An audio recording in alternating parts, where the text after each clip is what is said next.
కుటుంబ సభ్యులు, నేను ఈరోజు ఈ గ్రామానికి వచ్చినప్పుడు నాకు అఖండ స్వాగతం పలికిన సోదరిమణులందరికీ మీ ఉత్సాహం చూస్తూ ఉంటే ఎన్నోసార్లు వచ్చాను. వచ్చినప్పుడంతా కూడా మీ ఉత్సాహం పెరుగుతూ ఉంది, అభిమానం ఉప్పొంగిపోతూ ఉంది.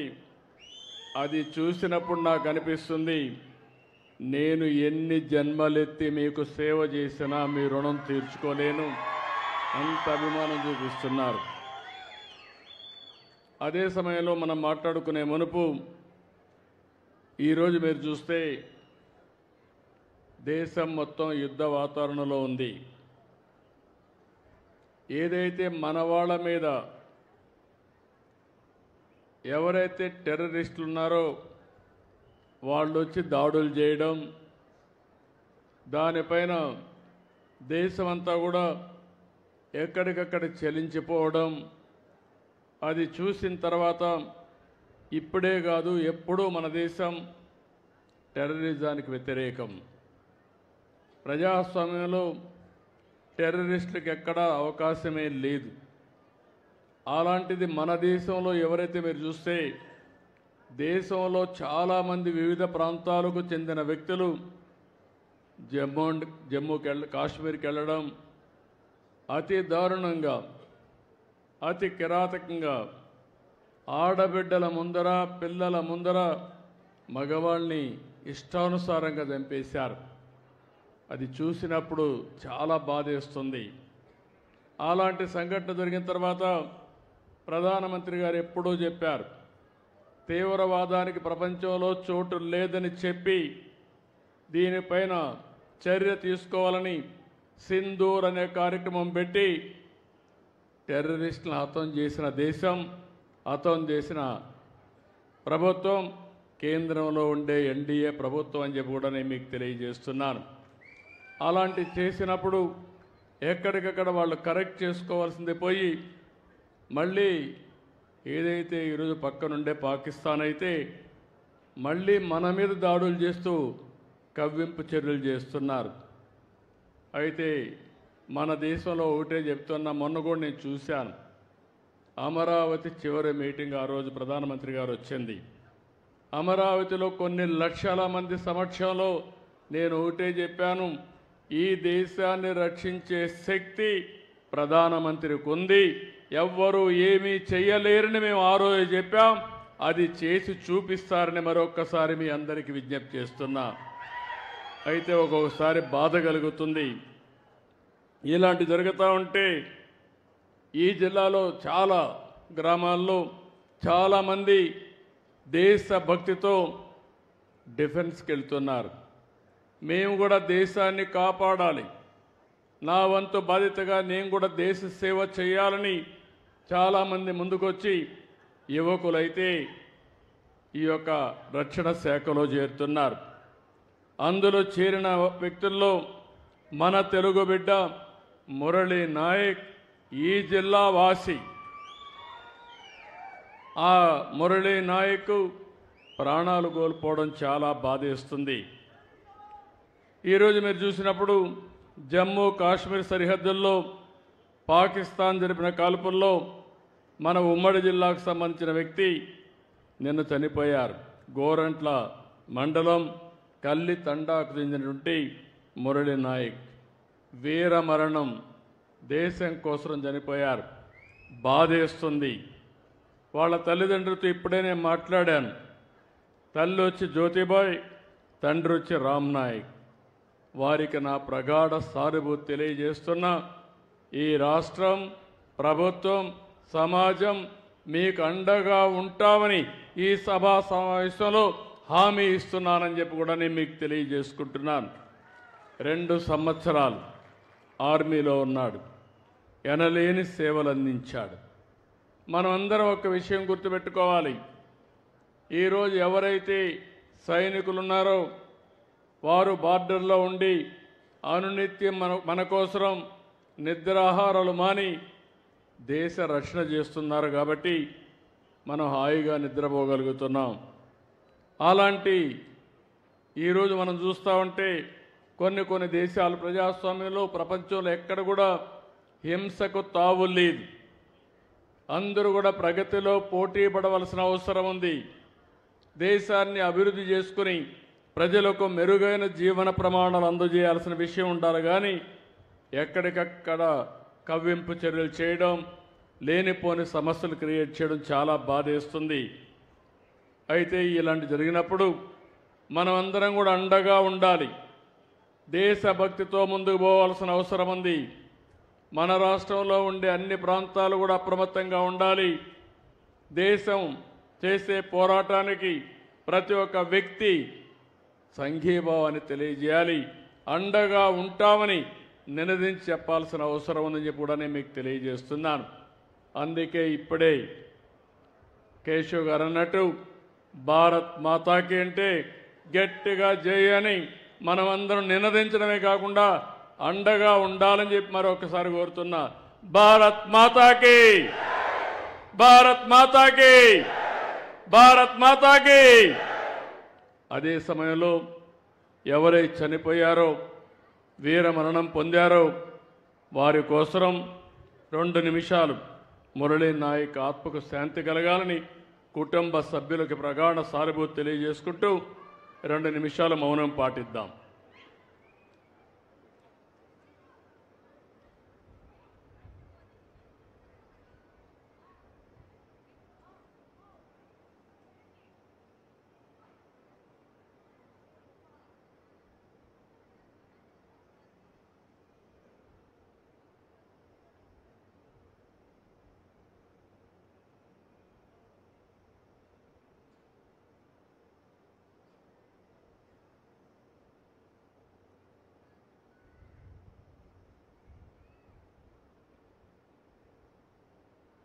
ఓకే,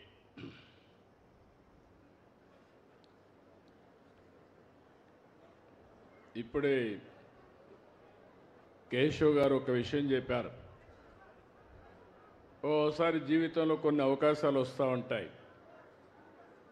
కొంతమంది ఆ అవకాశాలు ఉపయోగించుకుని ముందుకు పోతూ ఉంటాం.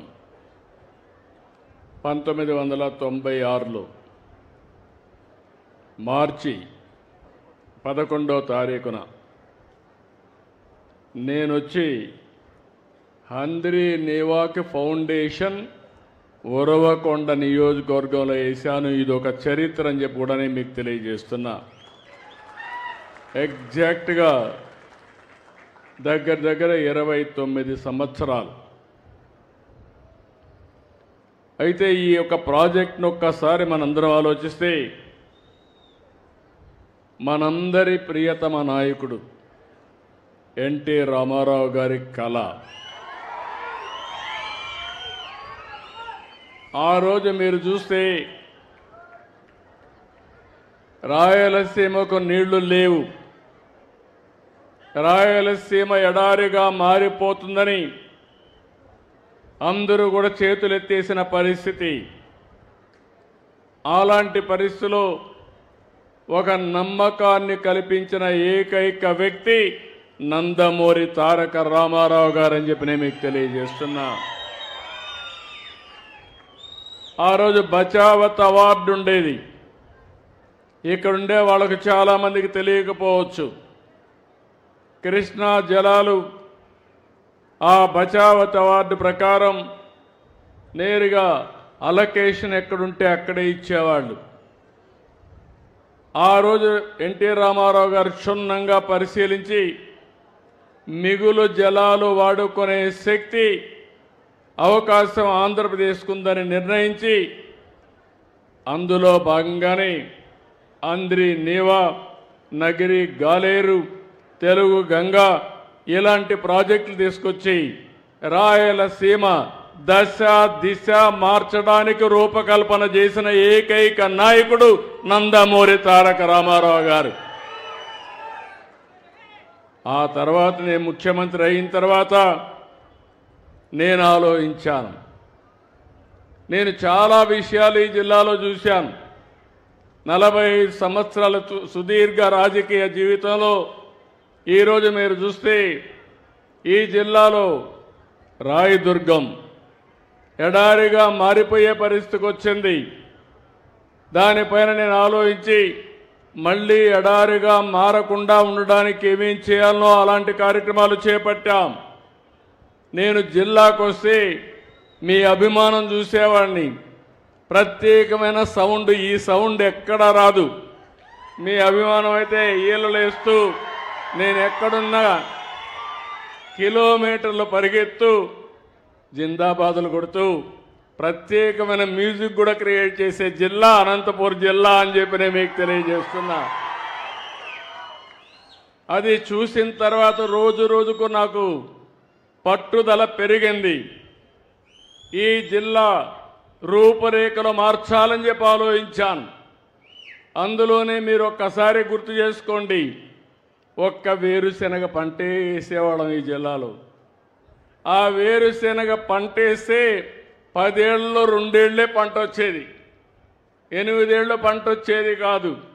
నా దగ్గరకు వచ్చే నాయకులు బాధపడతా ఉంటే ఏమి చేయాలనో తెలియక మొట్టమొదటిసారిగా నష్టపరిహారం ఇచ్చిన వ్యక్తి పార్టీ తెలుగుదేశం పార్టీ అని చెప్పి నేను మీకు తెలియజేస్తున్నా. ఆ తర్వాత ఇన్సూరెన్స్ కూడా పెట్టాం.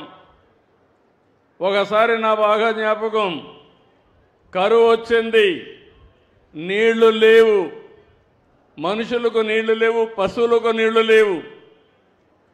చరిత్రలో మొట్టమొదటిసారిగా పశువుల కోసం క్యాంపులు పెట్టాం. ఎక్కడ చెరువు ఉంటుందో ఆ చెరువు దగ్గర తీసిపోయి క్యాంపులు పెట్టి కోస్టల్ నుంచి పెద్ద పెద్ద వ్యాగన్లో గడ్డి తీసుకొచ్చి ఒక 4 నెలలు ఆ పశువులన్నీ కాపాడి మళ్ళీ మీ ఇంట్లోకి పంపించామంటే ఆ రోజులు చూశానని చెప్పి నేను మీకు తెలియజేస్తున్నా. చాలామంది అన్నారు ఇది రాయలసీమ కాదు రాళ్లసీమని. నేనన్నా రాయలసీమని రాళ్లసీమ కానీయను, రతనాల సీమ చేస్తానని ఆ రోజే చెప్పాను. అందుకే మీరు చూస్తే మొన్న కూడా నేను వచ్చాను, రా కదిలిరా కార్యక్రమానికి వచ్చాను, ఉరవకొండకు వచ్చాను, ఈ ఊరికి కూడా వచ్చాను. ఒకే మాట చెప్పాను, 14 సీట్లు ఇవ్వండి, నా మీద నమ్మకం పెట్టండి, ఏం చేయాలనో చేసి చూపిస్తానని ఆ రోజే చెప్పాను. అవునా కాదా అని మిమ్మల్ని అడుగుతున్నా. 14 సీట్లు గెలిపించారు, 2 లోకసభ గెలిపించారు. అందుకే నేను ఒకటి ఏం చేస్తే మీ జీవితాలు బాగుపడతాయంటే ప్రధానంగా నీళ్లుంటే ఏదైనా సాధ్యం. అలాంటి నీటి వనరుల కోసం నేను వచ్చినప్పుడు పోయిన ప్రభుత్వం నేను చెప్పాను, ఇదే మారిగా వస్తే తక్కువ నీళ్లు వస్తున్నాయి, ఈ నీళ్ల వల్ల మా కష్టాలు తీరవని కేశవ్ గారు ఎమ్మెల్యేలు అందరూ అడిగితే ఆ రోజు నేను నిర్ణయించి హంద్రి నీవాను వెడల్పు చేస్తానని చెప్పిన 1 గంటలో జీవో ఇచ్చి మళ్ళీ అనంతపురం నుంచి వెళ్ళాను. అదే సమయంలో 37% పనులు పూర్తి చేశాను. నేను గవర్నమెంట్ పోయింది, మీరు కూడా ఒకసారి ఇప్పుడంతా బాగుంటారు, రేపు ఎన్నికలు వస్తే పక్క చూపులు చూస్తారు కొంతమంది. ఆ పక్క చూపుల వల్ల చాలా నష్టాలు వచ్చాయి, రాష్ట్రం చాలా నష్టపోయింది. మీరందరూ గుర్తుపెట్టుకోవాలి. ఓసారి అనిపిస్తుంది నాకు కూడా, నాలో తప్పు ఉందో మీలో తప్పు ఉందో నాకు తెలియదు, కానీ హైదరాబాద్ నగరాన్ని 9 సంవత్సరాల్లో అభివృద్ధి చేసి బాగా బ్రహ్మాండంగా అభివృద్ధి చేసి 2004లో ఎన్నికల్లో ఓడిపోయాము. లేకపోతే హైదరాబాద్ నగరం, ఆంధ్రప్రదేశ్ రాష్ట్రం ప్రపంచంలో ఎక్కడుండేదో ఒక్కసారి ఊహించుకోండి. మళ్ళీ 2014 విడిపోయి కష్టాల్లో వస్తే రాత్రింబగుళ్ళు కష్టపడి హంద్రి నీవాతో సహా అన్ని కూడా ముందు పెట్టాం. ఎప్పుడైనా మీరు ఒక్కసారి ఊహించుకోవాలి, కియా మోటార్ రమ్మని అడిగాను, వాళ్ళు ఒకటే మాట అన్నారు, మేము రావడానికి సిద్ధంగా ఉన్నాం, నీళ్లు ఎక్కడున్నాయో చెప్పమన్నారు. 6 నెలలు టైం ఇవ్వండి, నీళ్లు ఇస్తేనే రమ్మని చెప్పి కాలువలు పూర్తి చేసి గొల్లపల్లి ప్రాజెక్టు పూర్తి చేసి నీళ్లు చూపించి 5 సంవత్సరాల్లోని కియా మోటార్ని నిర్మాణం చేసి కియా మోటార్ యొక్క కరువు జిల్లా నుంచి ప్రపంచం అంతా వెళ్ళిందంటే అది తెలుగుదేశం పార్టీ సత్తా అని మరొకసారి మీకు తెలియజేస్తున్నా. అలాంటి చరిత్ర సృష్టిస్తే మీరు 2 సీట్లు గెలిపించారు. అప్పుడు దాంతో మళ్ళా మనం వెనక్కిపోయాం. ఈ 5 సంవత్సరాలు నేను అడుగుతున్న 1 రూపాయి ఖర్చు పెట్టారా అని మిమ్మల్ని అడుగుతున్నా. ఏ రోడ్డుకైనా మట్టేశారా అని అడుగుతున్నా. గుంతలు పూడ్చారా అని అడుగుతున్నా. కాలువల్లో ఒక గంప మట్టి తీశారా అని అడుగుతున్నా. ఇలాంటి ప్రభుత్వాలు కూడా ఉంటాయి. చాలా బాధేస్తుంది. ఈరోజు మీరు అందుకని నేను వస్తానని మళ్ళీ నేను ఆలోచించి ఈరోజు నేను చేసిన పని మీరు ఒక్కసారి చూస్తే 3,750 కోట్ల రూపాయలు ఈ ప్రాజెక్టు కోసం శాంక్షన్ చేసి ఇది పూర్తి చేసే విధంగా ముందుకు పోతున్నాం. 14-19 70,000 కోట్ల రూపాయలు ఖర్చు పెట్టాం ఇరిగేషన్ పైన. ఒక్క రాయలసీమలో 12,441 కోట్లు ఖర్చు పెట్టాం. ఒక అంద్రి నీవాలో 4,200 కోట్ల రూపాయలు ఖర్చు పెట్టాం. ఈరోజు నేను ఆలోచించేది 10 మీటర్ల నుంచి 16.5 మీటర్లు వెడల్పు చేశాం. 40 టీఎంసీ నీళ్లు తీసుకురావడానికి ఏర్పాట్లు చేస్తున్నాం. ఈ సీజన్లోనే ఇప్పుడు ప్రారంభించిన పనులన్నీ పూర్తి చేస్తాం. 23 నుంచి 34 ప్యాకేజీలు పనులు ఇంత మునిపే పూర్తయినాయి. ఇంకో పక్క మీరు చూస్తే గొల్లపల్లి మడకసిర బ్రాంచ్ కెనాల్ని పూర్తి చేశాం. ఇంకో పక్క చెర్లోపల్లి ఇలాంటి ప్రాజెక్ట్స్ కూడా ఆ రోజే పూర్తి చేశాం. జీడిపల్లి కానీ ఇవన్నీ కూడా మనం పూర్తి చేసుకున్నాం. ఈరోజు నేను ఇక్కడ ఆలోచించింది ఈ పనులన్నీ కూడా 1-2 కాదు, దగ్గర మీరు చూస్తే ఈరోజు 512 ఏజెన్సీలు పనిచేస్తున్నాయి. 515 ఎక్స్కవేటర్స్ పనిచేస్తున్నాయి. 524 టిప్పర్లు పనిచేస్తున్నాయి. మొత్తం కలిసి 1040 మెషిన్లు పనిచేస్తున్నాయి. పుట్టపర్తి నుంచి నేను వస్తూ హెలికాప్టర్లు వస్తూ చూసుకుంటా వస్తే ఎక్కడ చూసినా మెషిన్లు పనిచేసి మొన్నటి వరకు నీళ్ళు ఇచ్చాం. అప్పుడప్పుడు వర్షాలు పడుతున్నాయి. ఈరోజు చూసిన దృశ్యాలు చూసినప్పుడు నాకు కడుపు నిండిపోయింది. ఒకప్పుడు హెలికాప్టర్లు వస్తే అనంతపూర్ జిల్లాలో, ఇప్పుడుండే హిందూపూర్ జిల్లాలో, ఇది పుట్టపర్తిలో ఎక్కడ నీళ్లు కనపడేటివి కాదు, చెట్టు కనపడేది కాదు. ఈరోజు నేను ఆనందంగా చెప్తున్నా, ఎక్కడ చూసినా నీళ్లు కనపడొస్తున్నాయంటే నా కడుపు నిండుతా ఉంది, ఆనందంగా ఉంది. దీనికి గర్వపడుతున్నానని చెప్పి కూడా నేను మీకు తెలియజేస్తున్నా. ఒకప్పుడు మీలో కూడా మనుషులు చూస్తే దిగాలుగా ఉండేవాళ్ళు, ఇప్పుడు హుషారుగా ఉన్నారు. ఎందుకు ఆ మాట వాడానంటే నీళ్లు లేకపోతే ధైర్యం రాదు, సంకల్పం ఉన్నా తెగింపు రాదు. ఈరోజు మీకు అందరికీ ఒక నమ్మకం వచ్చింది. మేము కూడా అందరికంటే బ్రహ్మాండంగా పనిచేసి నెంబర్ 1 స్థానానికి రాగలుగుతామని నమ్మకం వచ్చిందంటే దానికి కారణం అంద్రి నీవా అని చెప్పి నేను మీకు తెలియజేస్తున్నా. ఇప్పుడే మీకు ఒక బుక్ కూడా తీసుకొచ్చారు. ఏదైతే కాఫీ టేబుల్ బుక్ కింద బ్రహ్మాండంగా మొన్నే హార్టికల్చర్ ఇది కూడా మీటింగ్ పెట్టారు, వర్క్షాప్ పెట్టారు, మంచి పుస్తకం తీసుకొచ్చారు.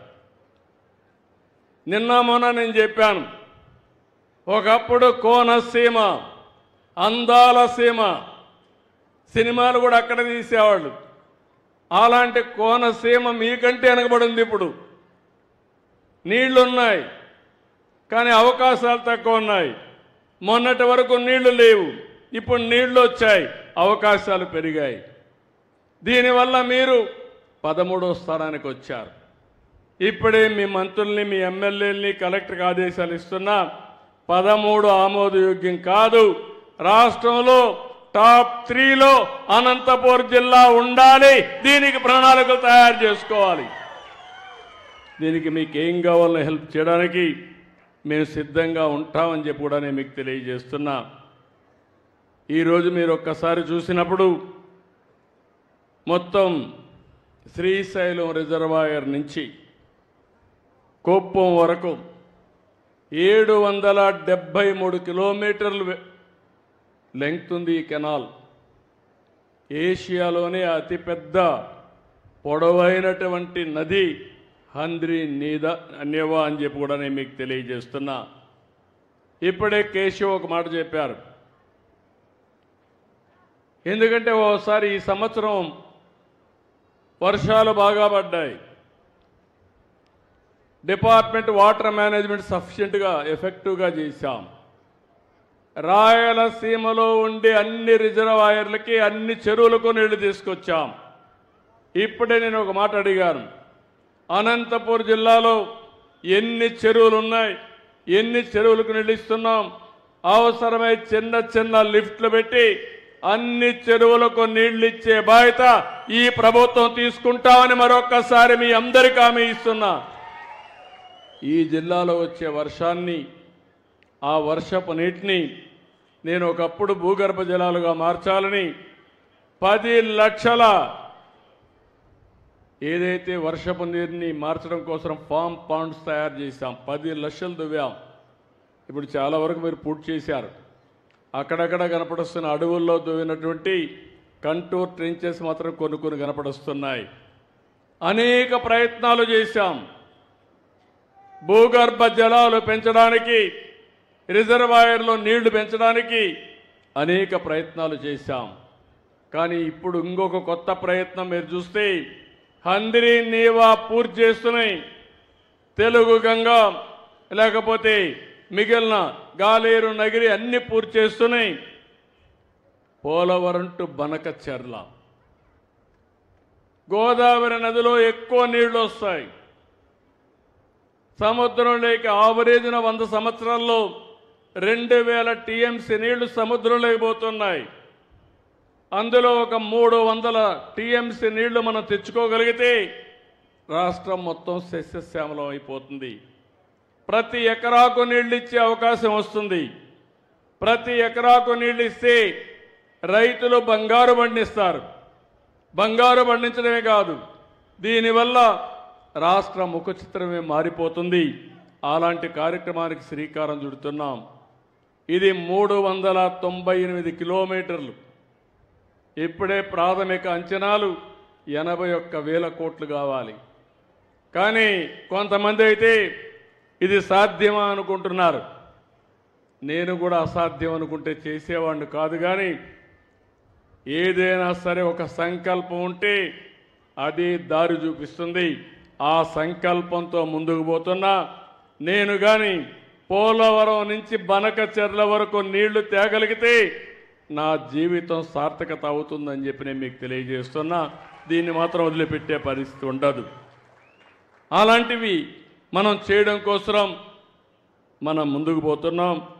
ఈరోజు ఈ యొక్క ప్రాజెక్టు వల్ల మీరు చూస్తే ఫేజ్ 1 వల్ల 1,98,000 ఎకరాలకు నీళ్లు ఇవ్వచ్చు.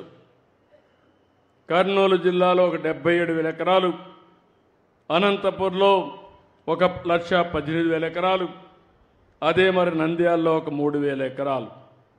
ఇంకో పక్క ఫేజ్ 2 వస్తే అనంతపురం జిల్లాలో 33,617 ఎకరాలు, సత్యసాయి పుట్టపర్తి జిల్లాలో 1,94,000 ఎకరాలు, ఇంకో పక్క కడపలో 38,000 ఎకరాలు, చిత్తూరులో 1,40,000 ఎకరాలు. మొత్తం కలిపి మీరు చూస్తే 6,02,000 ఎకరాలు. కంబైన్డ్ ఆంధ్రప్రదేశ్లో మన అనంతపూర్లో 3,50,000 ఎకరాలకు నీళ్ళు ఇచ్చే పరిస్థితి వస్తుంది. రాయలసీమలో ఒక హంద్రి నీవా 6 లక్షల ఎకరాల నీళ్లు వస్తే ఈ నీళ్లన్నీ ఉపయోగించి మీరు ఎక్కడికక్కడ హార్టికల్చర్ పంటలు వేసుకోగలిగితే మీ ఆర్థిక పరిస్థితి బ్రహ్మాండంగా మెరుగవుతుందని చెప్పి కూడా నేను మీకు తెలియజేస్తున్నా. ఇప్పుడే కేశవ్ గారు ఒక మాట అన్నారు. Micro irrigation. ఈ దేశంలో మొట్టమొదటిసారిగా నాకు ఒక ఆలోచన వచ్చింది. అప్పట్లో నీళ్లు లేవు, ప్రపంచంలో ఏం చేస్తున్నారు అధ్యయనం చేస్తే ఇజ్రాయెల్ దేశం అప్పటికే మైక్రో ఇరిగేషన్ పెట్టి డ్రిప్ కానీ స్ప్రింక్లర్ కానీ ఇవన్నీ పెట్టి చేసేవాళ్ళు. 1 ఎకరాకు వాడే నీళ్లు 2.5 ఎకరాలకు వాడేవాళ్ళు. దీనివల్ల దిగుబడి పెరిగేది, ఖర్చులు తగ్గేటివి. అవన్నీ ఆలోచించి మైక్రో ఇరిగేషన్కి శ్రీకారం చుట్టాం. దేశానికి నేనే ఒకప్పుడు ఆ రిపోర్ట్ కూడా ప్రధానమంత్రి గారికి అందజేశాను. ఈరోజు దేశంలోనే 5 సంవత్సరాలు 1 ఎకరాకు మైక్రో ఇరిగేషన్ ఇవ్వలేదు, డ్రిప్ ఇరిగేషన్ ఇవ్వలేదు. మళ్ళీ మనం వచ్చిన తర్వాత ప్రారంభించాం.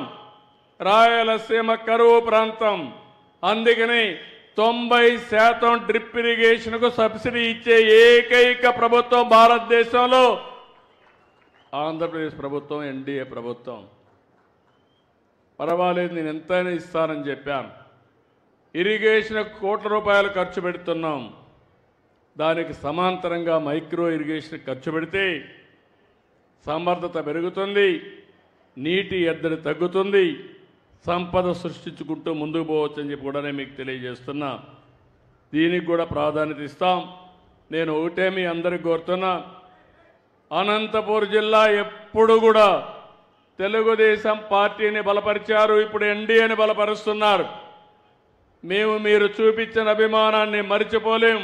అందుకే అన్ని విధాల అనంతపురం అభివృద్ధి చేసే బాధ్యత మేము తీసుకుంటామని చెప్పి కూడా మీ అందరికీ హామీ ఇస్తున్నా.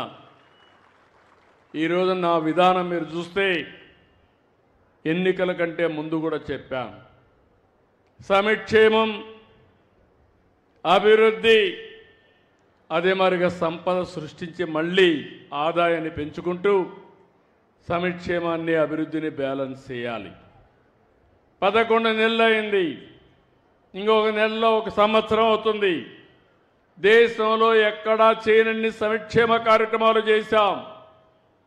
మీరు చూస్తే ఈరోజు పింఛన్లు ఇవ్వడం 63 లక్షల మందికి 4,000, 6,000, 10,000, 15,000 రూపాయలు పింఛనిచ్చే ఏకైక ప్రభుత్వం భారతదేశంలో తెలుగుదేశం ప్రభుత్వం, ఎన్డీఏ ప్రభుత్వం అని చెప్పి విజ్ఞప్తి చేస్తున్నా.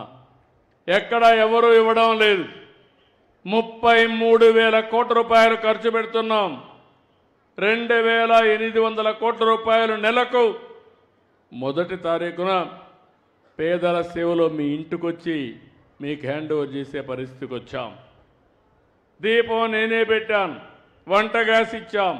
ఇప్పుడు దీపం 2 కింద 3 సిలిండర్లు మా ఆడబిడ్డలకు ఇస్తున్నానని చెప్పి కూడా నేను మీకు తెలియజేస్తున్నా. అది కూడా కొన్ని ఇబ్బందులు ఉంటాయంటే ఆలోచిస్తున్నాను, ఇంకా ఏమైనా ఇంప్రూవ్ చేయగలుగుతామా. అవసరమైతే 4 నెలలకు ఒకసారి ఎవరైతే సిలిండర్లు తీసుకుంటారో మీ అకౌంట్కే డబ్బులు వేస్తే మీరు ఎప్పుడు కావాలంటే అప్పుడు తీసుకునే వెసులుబాటు మా ఆడబిడ్డలకు ఇస్తామని చెప్పి కూడా విజ్ఞప్తి చేస్తున్నా. అన్నా క్యాంటీన్ పెట్టాం, పేదలకు 5 రూపాయలకే భోజనం పెడుతున్నాం. మెగా డిఎస్సీ పెట్టాం. ఎవరైతే యువత ఉన్నారో మీ అందరికీ ఉద్యోగాలు ఇప్పించే బాధ్యత నాదని చెప్పాను. దాని ప్రకారం మెగా డిఎస్సీ ప్రకారం 16,500 ఉద్యోగాలు రాబోయే 15 తారీఖు లోపలనే పూర్తి చేసి స్కూల్స్ ఓపెన్ చేసే లోపల మీకు ఉద్యోగాలు ఇప్పించే బాధ్యత ఈ ప్రభుత్వం తీసుకుంటామని చెప్పి కూడా నేను మీకు తెలియజేస్తున్నాను. ఇది కాకుండా ఇంకో పక్క అన్నదాతకి 20,000 రూపాయలు ఇస్తా అన్న కష్టాలున్నాయి, ఇబ్బందులున్నాయి. కేంద్రం 6,000 ఇస్తుంది, రాష్ట్రం 14,000 ఇవ్వాలి. 3 విడతల్లో వారిచ్చే డబ్బులకి అదనంగా మనం కూడా 3 విడతల్లో అన్నదాత కార్యక్రమాన్ని పూర్తి చేసే బాధ్యత కేంద్రం వేసిన రోజునే మీ అకౌంట్లో డబ్బులు వేసే బాధ్యత తీసుకుంటామని చెప్పి కూడా నేను మీకు తెలియజేస్తున్నా. తల్లికి వందనం కూడా ఇస్తానని చెప్పాం. సూపర్ 6 చెప్పాం. నేను ఒకటే హామీ ఇస్తున్నాను, తల్లికి వందనం కూడా తొందరలోనే ఇస్తాం. చెప్పిన ప్రకారం ఎంతమంది పిల్లలుంటే అంతమందికి డబ్బులు ఇస్తామని కూడా హామీ ఇస్తున్నాను. మీ ఊరికి వచ్చినప్పుడు నాకు ఒక శుభవార్త, 2.67% అంటే మామూలుగా మీ జిల్లా అంతా కూడా తక్కువ ఉంది, మీ నియోజకవర్గం తక్కువ ఉంది, మీ ఊర్లో మాత్రం చిన్నపిల్లలు ఎక్కువ కనపడుస్తున్నారు. ఇది సంతోషం. లేకపోతే రాబోయే రోజు జనాభా తగ్గిపోతే మనం ఎవరికి పనిచేయాలో నాకైతే అర్థం కావడం లేదు. ఒకప్పుడు నేనే ఫ్యామిలీ ప్లానింగ్ పెట్టాను, ఇప్పుడు పాపులేషన్ మేనేజ్మెంట్ అన్నాను. ఒకప్పుడు నేను 2 పిల్లల కంటే ఎక్కువ ఉంటే పోటీకి అర్హత లేదు పంచాయతీలను పెట్టాను. ఇప్పుడు 2 పిల్లల కంటే తక్కువ ఉంటే మీకు అర్హత ఉండదని కొత్త చట్టాన్ని తీసుకురాబోతున్నాను. అంటే నేనే ఆ పని నేనే చేశా, ఇప్పుడు నేనే చేయాల్సి వస్తూ ఉంది. దానికి కారణం జనాభా తగ్గిపోతూ ఉంది. మీలో కూడా చాలామంది ఒక బిడ్డ ఉంటే సరిపోతుంది అనుకుంటున్నారు. కొంతమంది ఇంకా తెలివైన వాళ్ళు ఏం పిల్లలు లేకపోయినా పర్వాలేదు, మంచి ఉద్యోగం చేసుకుంటూ ఎంజాయ్ చేద్దాం అనుకుంటున్నారు. కానీ మీ తల్లిదండ్రులు కూడా ఆ మార్గం అనుకోనుంటే మీరు వచ్చేవాళ్లే కాదు ఈ లోకంలోకి, మనందరం కూడా.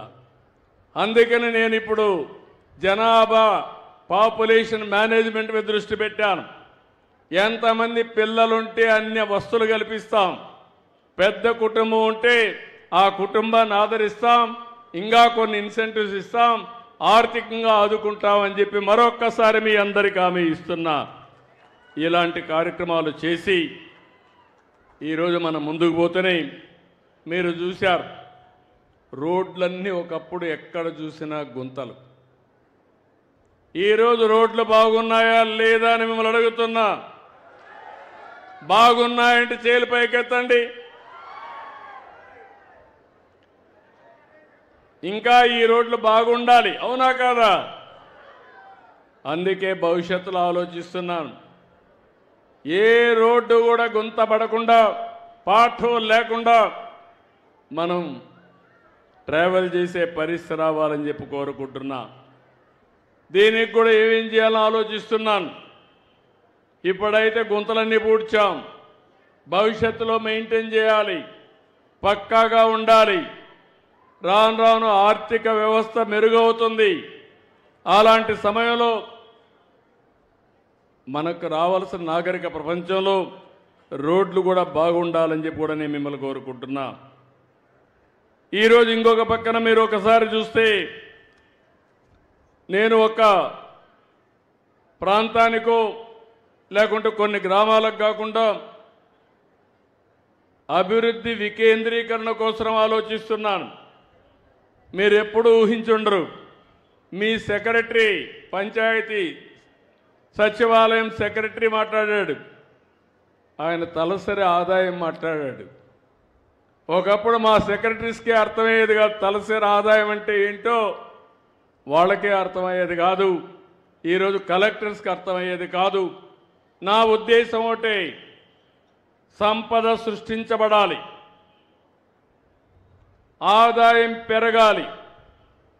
అదే సమయంలో పేదరికం అనేది పెద్ద శాపం. పేదరికం నుంచి అందరినీ పైకి తేవాల్సిన అవసరం ఉంది. ఈరోజు ఒక్కసారి మీరు ఆలోచించండి.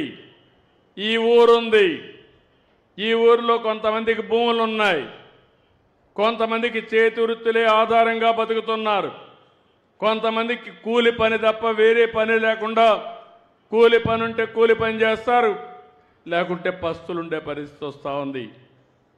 వాళ్ళ ఆదాయం తక్కువగా ఉంది.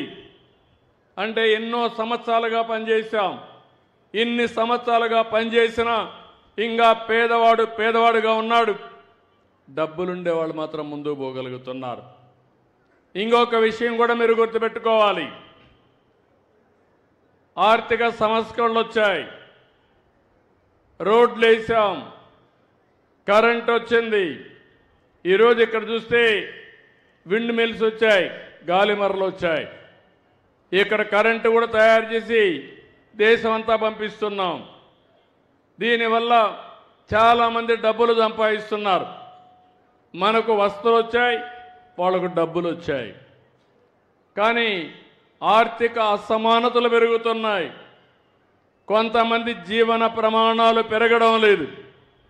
అందుకే నేను ఆలోచిస్తున్నాను, ప్రభుత్వం ఇచ్చే అన్ని సంక్షేమ కార్యక్రమాలు ఇస్తాం, అభివృద్ధి చేస్తాం.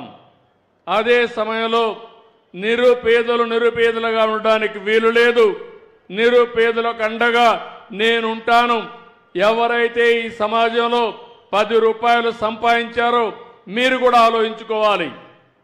సమాజం వల్ల మీరు పైకి వచ్చారు. ఆ సమాజం ఇంకా కూడా ఇబ్బంది పడతా ఉంది. ఒకప్పుడు నేను ఒక పిలిపిచ్చాను, జన్మభూమి పిలుస్తుంది, రా కదిలి రా అంటే విదేశాల్లో ఉండే వాళ్ళు వచ్చి ఆ ఊర్లో స్కూల్ బిల్డింగ్లు కట్టారు, రోడ్లు వేశారు, కొన్ని పనులు చేశారు, సమాజం కోసం పనులు చేశారు. ఇప్పుడు నేను ఇచ్చే పిలుపు, నీతో సమానంగా పుట్టినవాడు ఇంకా అట్టడుగునున్నాడు, వాడిని ఆదుకునే బాధ్యత నీకుంది, మానవత్వం ఆలోచించమని పిలిపిస్తున్నాను.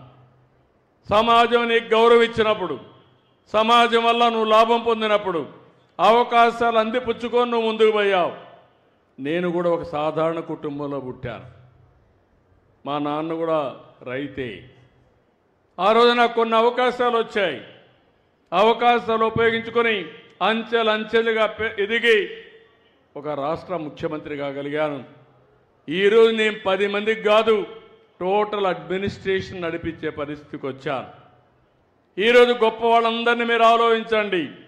ఒక ఎన్టీ రామారావు గారిని, ఒక నరేంద్ర మోడీ గారిని, ఒక అంబేద్కర్ గారిని, ఒక అబ్దుల్ కలాం గారిని, ఒక గాంధీజీని ఆలోచించండి. వీళ్ళు కూడా సామాన్యమైన వ్యక్తులే, వాళ్ళకు అవకాశాలు వచ్చాయి. కానీ ఒక్కొక్కసారి అంబేద్కర్ లాంటి వ్యక్తికి ఆ సమయంలో బరోడా రాజు అండగా నిలబడ్డాడు. చదువుకోవడానికి 12 రూపాయలు ఇస్తే బాంబేలో చదువుకున్నాడు. లండన్కు పోవాలంటే $12 డబ్బులు ఇచ్చాడు. దానివల్ల లండన్లో లా చేశాడు. దానివల్ల రాజ్యాంగాన్ని రాశాడు. ఈ దేశానికి దశ దిశ నిర్దేశించాడు. ఆ సహాయం అతనికి ఎంతో ఉపయోగపడింది. అబ్దుల్ కలాం దేశమే గర్వించదగ్గ లీడర్. ఆయనకు కూడా ఒక అయ్యంగారు అయితే దగ్గర చేర్చి ఒక శిష్యుడిగా అన్ని విషయాల్లో అండగా నిలబడ్డాడు. దాంతో ఆయన ఒక పెద్ద వ్యక్తిగా తయారయ్యాడు. నేను అదే చేస్తున్నా.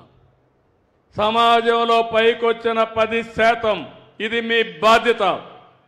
మానవతా దృక్పథంతో ఆలోచించండి. ఇంకా కింద స్థాయిలో ఉండే 20%, వాళ్ళకు మనం దత్తత తీసుకుందాం, బాధ్యత తీసుకుందాం, వాళ్ళకు అండగా ఉందాం. వాళ్ళకి ఎప్పటికప్పుడు మంచి ఆలోచనలు ఏదైనా కావాలంటే సరైన సమయంలో సరైన సూచనలు చేసి అవసరమైతే 10 రూపాయలు ఖర్చు పెట్టడం. 10వ తరగతి చదువుతూ ఉంటారు, 2 పిల్లలుంటారు. వాళ్ళు ఒకసారి చదివించలేరు, ఏదో కూలికి పంపించాలనుకుంటారు. వాళ్ళ జీవితాలు నాశనం అయిపోతాయి.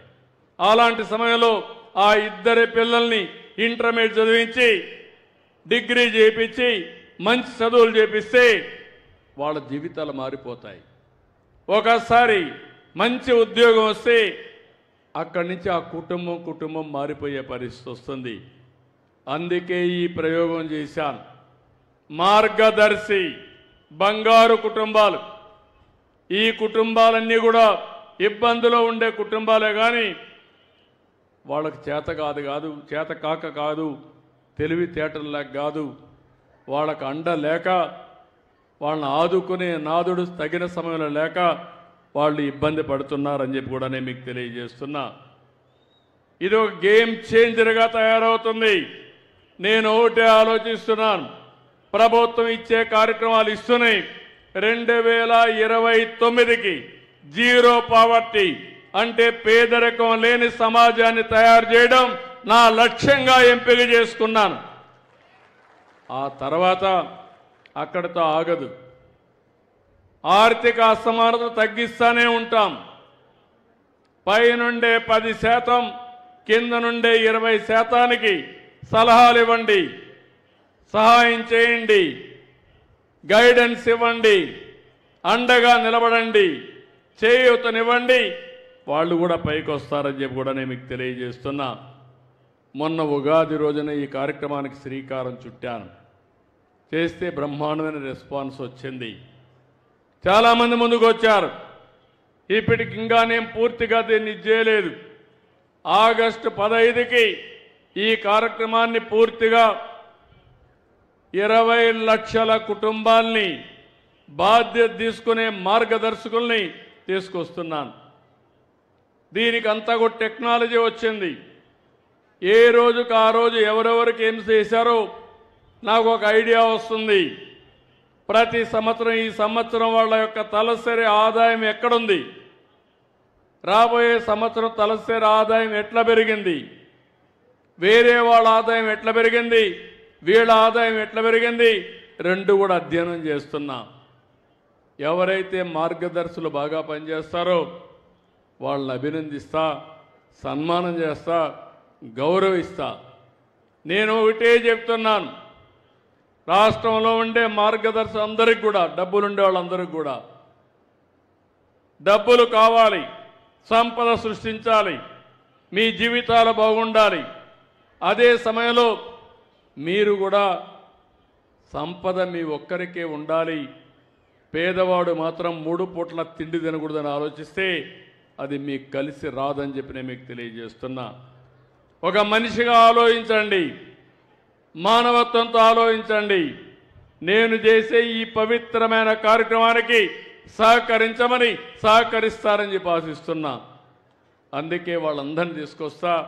నేను ఒకటే చెప్తున్నా, ఎక్కడ పేదరికం ఉంటే అక్కడ నేను ఉంటాను, వాళ్ళకు అండగా ఉంటా, తోడుగా ఉంటా. వాళ్ళ జీవితాల్లో వెలుగులు తీసుకొచ్చే వరకు మీతో నేను ఉంటానని ఈరోజు మీ అందరికీ హామీ ఇస్తున్నా. మీలో కూడా ఒక ఆలోచన రావాలి. నేనేదో పేదవాళ్ళుగా ఉన్నాను, నా జీవితం ఇట్లనే ఉంటుంది, ఇది నా కర్మ అని కర్మ సిద్ధాంతానికి మీరు పోతే మీరు పైకి రారు. మీరు కూడా ఆలోచించుకోవాలి. మీ ఊరిలో మీతో పుట్టిన ఒక వ్యక్తి బ్రహ్మాండంగా ఉన్నాడు, అతనుంటే నేను ఎందుకు ఉండకూడదని ఆలోచన మీకు రావాలి. అలాంటి ఆలోచన వస్తే ఇది సాధ్యమని చెప్పి కూడా నేను మీకు తెలియజేస్తున్నా. ఇప్పటికే దగ్గర ఒక 15,000 కుటుంబాలని అడాప్ట్ చేసుకున్నారు కొంతమంది వచ్చి. ఇవన్నీ కూడా టెక్నాలజీ బాగా పాపులర్ అయిపోయింది. ఈరోజు మీకు అందరికీ సెల్ ఫోన్లు ఉన్నాయా లేవా? ఉన్నాయండి, చేలు పైకెత్తండి.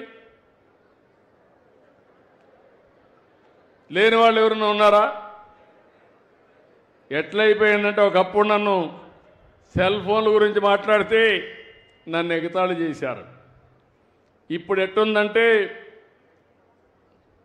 భర్త ఇంట్లో లేకపోయినా భార్య ఉండగలుగుతుంది, భార్య ఇంటి లేకపోయినా భర్త ఉండగలుగుతాడు.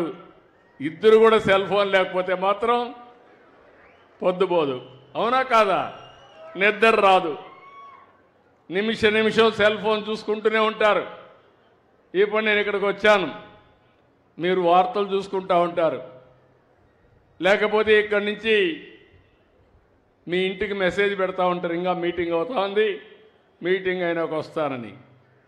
ఇప్పుడు అందుకే నేను మొన్న ఒక పని చేశాను, మీరు చూశారు. అన్ని సేవలు ప్రభుత్వంలో వాట్సాప్ గవర్నెన్స్.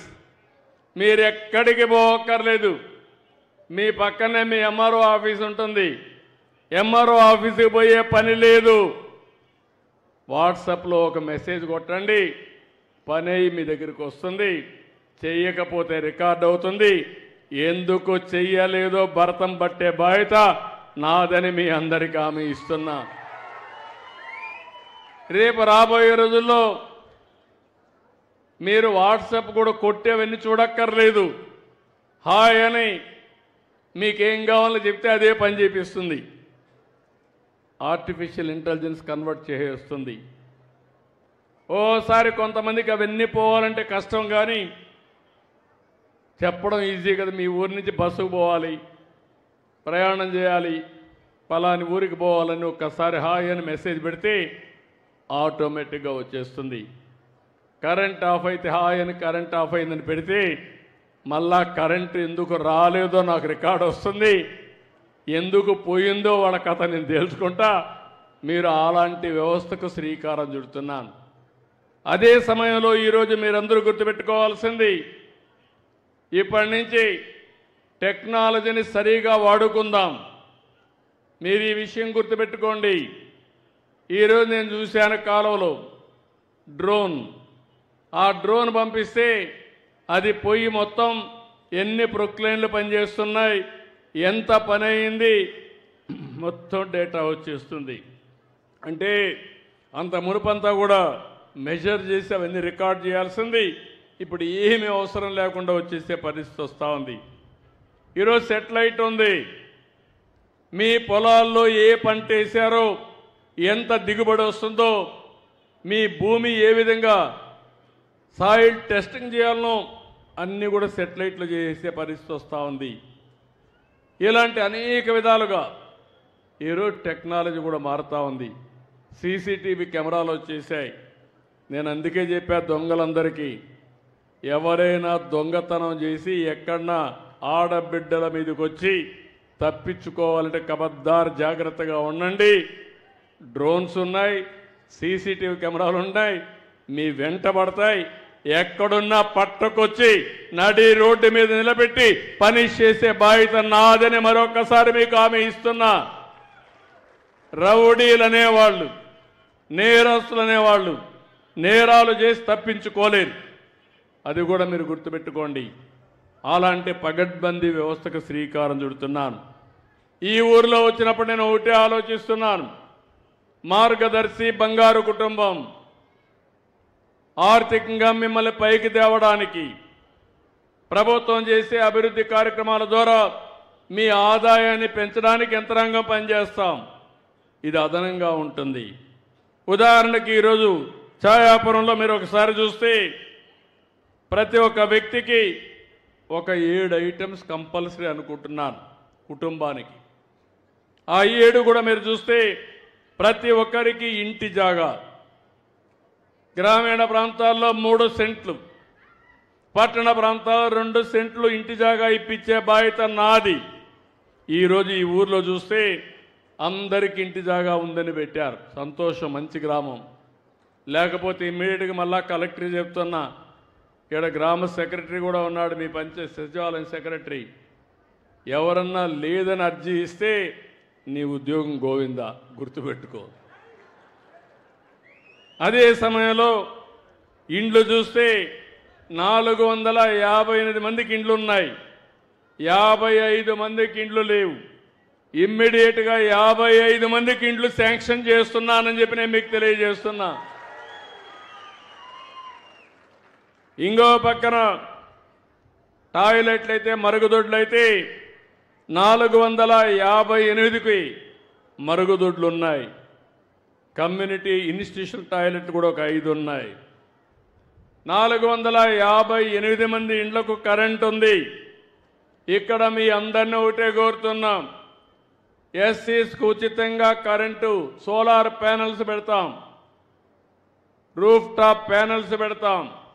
ఆ కరెంటు మీరు వాడుకోండి. మిగిలిన కరెంటు గ్రిడ్కి ఇవ్వండి. మళ్ళా మీకు కావాలంటే మీరు తీసుకోండి. మీరు అదనంగా అవసరమైతే మీరు గ్రిడ్కి ఇస్తే ఒక యూనిట్కి ₹2.09 చొప్పున మీకు డబ్బులు కూడా ఇస్తాం తిరిగి. మీరు ₹1 కట్టక్కర్లేదు. పూర్తిగా ఎస్సీలందరికీ ఉచితంగా సోలార్ ప్యానెల్స్ పెట్టించే బాధ్యత నాది. ఈ నియోజకవర్గంలో దాన్ని అమలు చేసే బాధ్యత మా పయ్యావుల కేశవ్ గారు అని చెప్పి కూడా నేను మీకు తెలియజేస్తున్నా. ఫైనాన్స్ మినిస్టర్ గారు అని చెప్పి కాన్స్టిట్యున్సీ సర్వ్ చేయకపోతే కుదరదు. కాన్స్టిట్యున్సీలో ఎమ్మెల్యేనే, నేను కూడా ఎమ్మెల్యేనే. అదే సమయంలో బీసీలకి అదనంగా 50 దగ్గర 70,000 వరకు సబ్సిడీ వస్తుంది. అది కాకుండా ఇంకొక 20,000 ఇస్తాం. మొత్తం కలిసి 3 కిలోవాట్స్ కానీ పెట్టుకుంటే 98,000 వరకు సబ్సిడీ ఇస్తాం. మిగిలిన డబ్బులు వాళ్ళు పెట్టుకోగలిగితే వాళ్ళకు ఫ్రీ అవుతుంది. ఎవరైతే అగ్రవర్ణాలందరికీ కూడా సబ్సిడీ ఇస్తాం. 2 కిలోవాట్లయితే 60,000, 3 కిలోవాట్లయితే 78,000 రూపాయలు సబ్సిడీ ఇచ్చే బాధ్యత మాది. మీరు అప్పటి నుంచి కరెంటు ఛార్జీలు కట్టే పనే ఉండదు. మీరు పంప్ సెట్ కావాలంటే మీరు కుసుమ్ కింద ఫ్రీగా పెట్టిస్తాం, మీరు పెట్టుకోండి, కరెంటు వాడుకోండి, మిగిలిన కరెంటు ఇంటికి వాడుకోండి. ఇంకా మిగిలితే మీ ట్రాక్టర్ ఛార్జ్ చేసుకోండి, మీ స్కూటర్ కూడా ఛార్జ్ చేసుకుని ఈవీ వెహికల్స్ పెట్టుకోండి. ఖర్చులు తగ్గుతాయి, పొదుపు పాటించే పరిస్థితి వస్తుందని చెప్పి కూడా మీకు తెలియజేస్తున్నా. సూచనలు ఇచ్చే బాధ్యత నాది, అమలు చేసే బాధ్యత మీది, బాగుపడే బాధ్యత మీది. అట కాకుండా నేను చెప్పింది అకాడమిక్గా ఈయనకేం పని లేదు, ఇట్నే మాట్లాడుతూ ఉంటాడు, మా పని మేమే చేస్తూ ఉంటే కుదరదు. దానివల్ల నష్టపోయేది మీరే. నేను ఒకటి ఆలోచిస్తున్న, అందరూ బాగుండాలి, అందరూ ఆనందంగా ఉండాలి. నేను ఇచ్చిన స్లోగన్ కూడా మీరు గుర్తుపెట్టుకోండి. ఏదైతే వెల్తీ, హెల్తీ, హ్యాపీ, సంపద, ఆరోగ్యం, ఆనందం. ఎవడో పేదరికంలో ఉండడానికి వీలు లేదు. సగం టైం మీ అందరూ అనారోగ్యం అంతా మీరే కారణం, మనమే కారణం. మనం ఆ విషయం కూడా గుర్తుపెట్టుకోవాలి. ఏది తినాలో అది తినం, ఏది చేయాలో అది చెయ్యం. అందుకే అందరికి కూడా లేనిపోని సమస్యలు పెట్టుకొని ఓసారి ఎక్కువ కార్బోహైడ్రేట్ తినేస్తాం, దానివల్ల షుగర్స్ వస్తూ ఉంటాయి. ఈరోజు అన్నీ కూడా లేటెస్ట్ టెక్నాలజీస్ వచ్చాయి. 2 ఏళ్లలో మీకు గ్యారంటీ ఇస్తున్నాం. మీ అందరి హెల్త్ రికార్డ్స్ అన్నీ కూడా డిజిటల్ హెల్త్ రికార్డ్స్ పెట్టి ఎవరికి ఏ ప్రాబ్లం ఉన్నా మీరు ఏ డాక్టర్ని కావాలంటే ఆ డాక్టర్ ద్వారా మీకు సంప్రదించే బాధ్యత నేను తీసుకొస్తానని చెప్పి కూడా నేను మీకు తెలియజేస్తున్నా. ఒక వినూత్నమైన మార్పు తేబోతున్నాం. ఇప్పటికే పైలట్ స్టార్ట్ అయింది. బిల్ గేట్స్ ముందుకొచ్చి ఫౌండేషన్ ద్వారా ప్రపంచంలో ఉండే నాలెడ్జ్ని, టెక్నాలజీని తీసుకొచ్చి అందజేసే బాధ్యత తీసుకున్నారు. ఆంధ్రప్రదేశ్ని ఒక పైలట్గా చేస్తాం. ఆ తర్వాత దీన్ని దేశం అంతా కూడా అమలు చేయడానికి ప్రయత్నం చేస్తాం, ప్రపంచంలో కూడా అమలు చేయడానికి ప్రయత్నం చేస్తారు. ప్రివెంటివ్ హెల్త్తో మనం ముందుకు పోయే అవకాశం ఉంది. అసలు రోగాలు రాకుండా నివారించుకునే అవకాశం ఉంది. ఆ తర్వాత అవసరమైతే ఇంటి దగ్గరనే ఉండి హాస్పిటల్ ఖర్చులు తగ్గించుకునే అవకాశం కూడా, రియల్ టైం మానిటర్ చేసుకునే అవకాశాలు వచ్చాయి. నేను అప్పుడప్పుడు అంటూ ఉంటాను, నా దగ్గర ఒక రింగ్ ఉంది. మీరు చూస్తే ఏమనుకుంటారంటే ఏదో మంత్రాల రింగ్ కాదు, మాంత్రికులు ఇచ్చిన రింగ్ కాదు, పూజలు చేసి తీసుకున్న రింగ్ కాదు. ఇది నిద్ర లేస్తానే ఒకసారి సెల్ ఫోన్లో చూసుకుంటే రాత్రి ఎన్ని గంటలు నిద్రపోయాను, బాగానే నిద్రపోయానా, లేకపోతే బాడీ రెడీగా ఉందా ఈరోజు పనిచేయడానికి, హార్ట్ బీట్ ఎట్టుంది, ఇలాంటివన్నీ చెప్తుంది. దానివల్ల ఒకవేళ నాకు నిద్ర కానీ సరిగా రాకపోతే ఇంకొక అర్ధ గంట ఎక్కువ పడుకొని మళ్ళా బాడీని ఛార్జ్ చేసుకొని మళ్ళా రోడ్డు మీద పడే పరిస్థితికి వస్తున్నా. అందుకనే మళ్ళీ మీలో కూడా చైతన్యం రావాలి. అందుకే ఈ మీటింగ్లో మీరు చూశారు, ఒకప్పుడు మీటింగ్ అంటే ఎట్లా పెట్టారో 5 ఏళ్ళలో మీరు చూశారు. జ్ఞాపకం ఉన్నాయా? మీటింగ్లు ఉన్నాయా? వస్తే మొత్తం చెట్లు నరికేసేవాళ్ళు, పరదాలు కట్టేసేవాళ్ళు, బలవంతంగా మనుషుల తోలుకొచ్చేవాళ్ళు, వెళ్ళిపోతామంటే కందకాలు దివేవాళ్ళు పారిపోకుండా. ఇప్పుడు ఎక్కడా నేను ఆ పని చేయడంలా. ఈ సచివాలయానికి వచ్చా, ఈ సచివాలయం నుండే మీతోనే మాట్లాడతా, మీ ద్వారా రాష్ట్రమంతా మెసేజ్ ఇస్తా. నేను ఎక్కడ సమస్య ఉంటే అక్కడ ఉంటానని మరొక్కసారి మీకు తెలియజేస్తున్నా. అది నా విధానం. ప్రజల్ని ఇబ్బంది పెట్టడం మంచిది కాదు. ప్రజలు ఇబ్బంది పెట్టకుండా మనం సహకరించాల్సిన అవసరం ఉంది. ఇంకో పక్కన మీరు ఒకసారి చూస్తే ప్రతి ఒక్క ఇంటికి ట్యాప్ ద్వారా నీళ్లు ఇవ్వాలని అంటే అష్యూర్డ్ వాటర్ ఉండాలి. బోర్ నుంచి తీసి ఇవ్వడం కాదు. ఇక్కడ పిఏబిఆర్ ఉంది, జీడిపల్లి ఉంది. ఆ నీళ్లు తీసుకొని ఈ ప్రాంతం అంతా కూడా నీళ్లు ఇస్తే అవి సంవత్సరం అంతా నీళ్లు ఉంటాయి. నీటి సమస్య ఉండదు. అలాంటి ఏర్పాట్లు చేస్తున్నాం. అదే మరి గ్యాస్ కనెక్షన్లు అందరికీ ఇచ్చాం. ఇంకా రాను రాను పైపుడ్ గ్యాస్ కూడా వస్తూ ఉంది. అంటే మీరు పోయి తీసుకోవాలని పని లేదు. నెలకింత అని బ్యాంకులో కట్టేస్తే మీరు ఎంత వాడుకున్నారో ఆటోమేటిక్గా తెలుస్తుంది. దాని ప్రకారం గ్యాస్ వాడుకునే పరిస్థితి వస్తుంది. దానికి కూడా సబ్సిడీ ఇవ్వడానికి ముందుకు వస్తున్నాను. ఈ ఇంట్లో అయితే అందరికీ ఇవన్నీ ఉన్నాయి. ఇంకో పక్క ఇంటింటికి ఇంటర్నెట్ యాక్సెస్ కూడా ఉండాలి. నాకు ఇచ్చిన లెక్క ప్రకారం 452 మొబైల్ ఇంటర్నెట్ ఉన్నాయని, 6 డాంగిల్స్ కూడా ఉన్నాయని చెప్పి ఇచ్చారు. అందరికీ ఉన్నాయా? ఏమయ్యా సెక్రటరీ, ఉన్నాయా? అందరికి ఇంటర్నెట్ ఉందా? అందరికి ఉందా? ఉందా? నువ్వు నాకు లెక్కలు ఇచ్చేసావు, దొంగ లెక్కలు ఏమన్నా? ఇంటర్నెట్ ఉందా మీ అందరికీ? నువ్వేం అర్థం చేసుకున్నావు?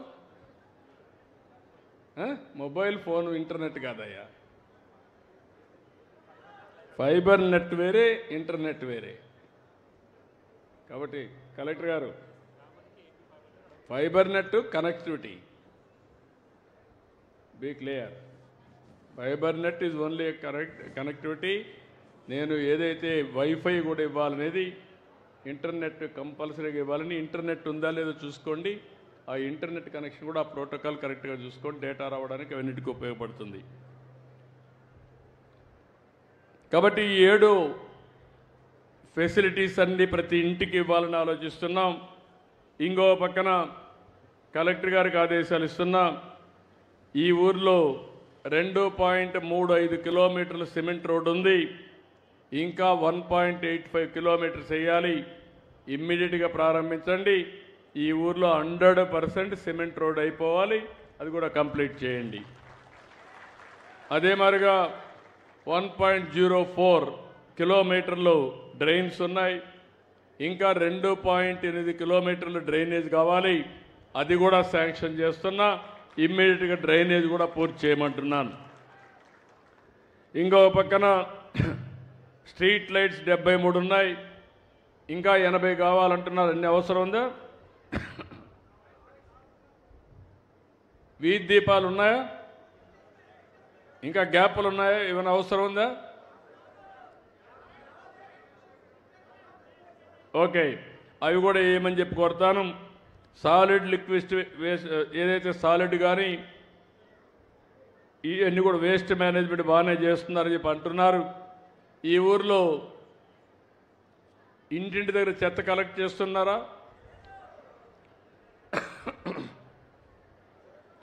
ఏమమ్మా కలెక్ట్ చేయడం లేదు మరి? సెక్రటరీ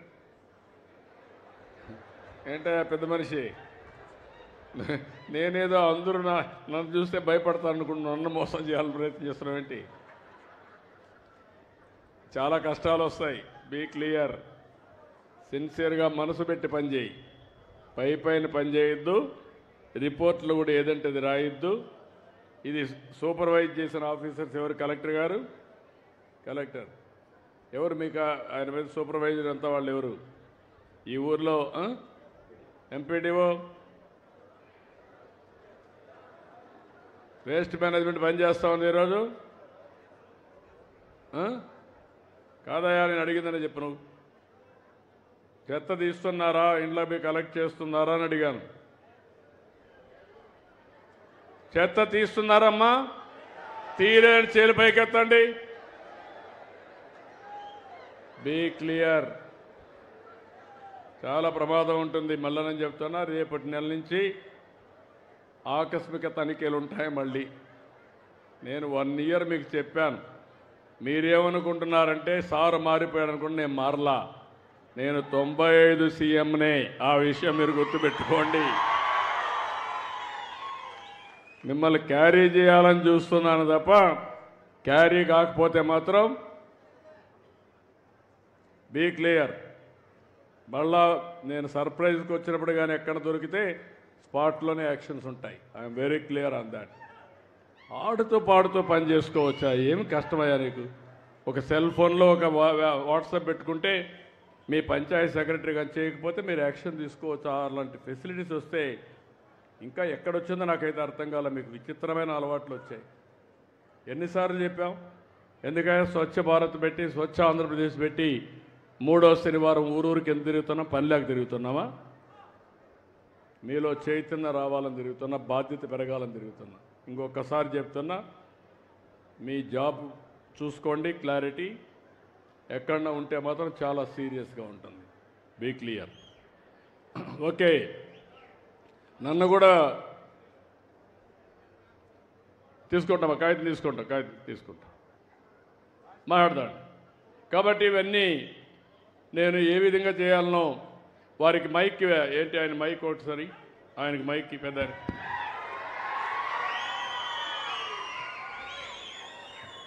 ఆయనకి మైక్ ఇవ్వండి.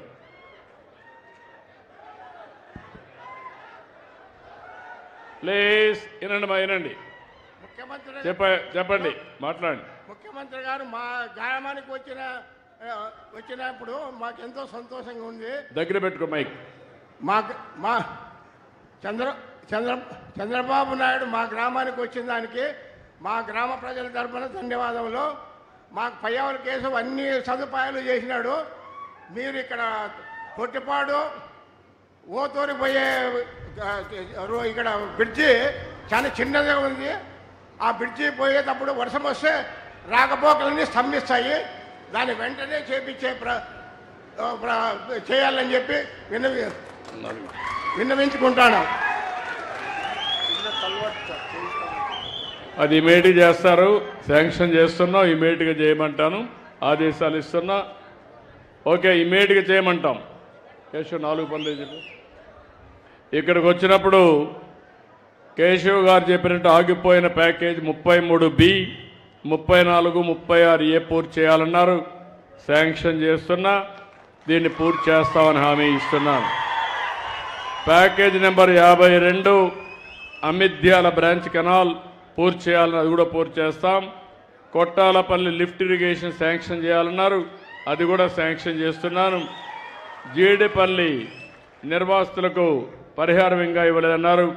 ఇక్కడే అధికార యంత్రాంగం ఉన్నారు, కలెక్టర్ గారు ఉన్నారు, అది కూడా తీసుకోండి, అది కూడా పే చేద్దాం. అదే సమయంలో ఒక మెగా డ్రిప్ ఇరిగేషన్ నేనే ఆలోచించాను. ఆ రోజు 40,000 ఎకరాల్లో ఒక డ్రిప్ ఇరిగేషన్ పెట్టి జీడిపల్లి ఆధారంగా ఒక మైక్రో ఇరిగేషన్ ప్రాజెక్ట్ పెట్టాలనుకున్నాం. అయితే కొన్ని కారణాల వల్ల ఆపేశారు. మళ్ళీ దీన్ని ఒక మోడల్గా తీసుకొని నేను శాంక్షన్ చేస్తున్నా. ఒక మైక్రో ఇరిగేషన్ ప్రాజెక్టు 40,000 ఎకరాల పాదాన్ని మళ్ళీ అమలు చేస్తామని కూడా మీ అందరికీ హామీ ఇస్తున్నా. ఇది కాకుండా ఉరవకొండ టెక్స్టైల్ పార్క్ ఇమీడియట్గా శాంక్షన్ చేస్తాం. కంపెనీలు తీసుకొచ్చే బాధ్యత మీ ఎమ్మెల్యేది, మీ మంత్రిది. రామసాగరం బ్రిడ్జి శాంక్షన్ చేయమన్నారు, అది కూడా శాంక్షన్ చేస్తాం. ఇవన్నీ శాంక్షన్ చేసి